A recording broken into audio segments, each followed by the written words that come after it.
4 પ્રશ્નો પૂછવાના તમારી જાતને, first, second, third and fourth. પહેલો પ્રશ્ન, is it the truth? Is it the truth? શું તે સત્ય છે? Second, is it fair to all concern? જે હું કહી રહ્યો છું, કરી રહ્યો છું, તે બધા માટે યોગ્ય છે, યથાર્થ છે? ત્રીજો પ્રશ્ન, will it build goodwill and better friendships? આ કરવાથી એક સારપ અને મિત્રતાનું વાતાવરણ બંધાશે?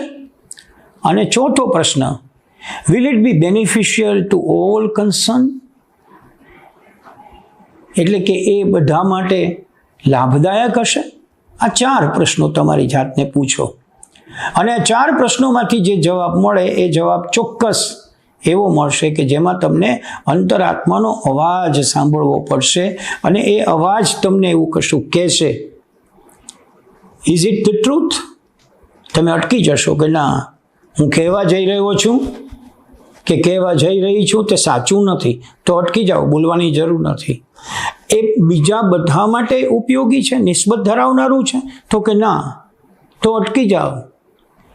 ત્રીજો પ્રશ્ન એવો કે સારપનું વાતાવરણ બાંધશે?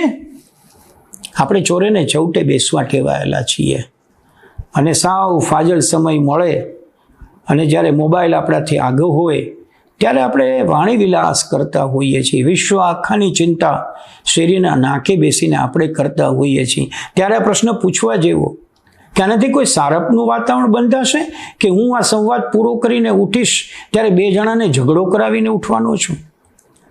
અને ચોથી બહુ મહત્વની વાત, બધા માટે નિસ્બત, આપણે કહ્યું કન્સર્ન, બધા માટે લાભદાયક છે.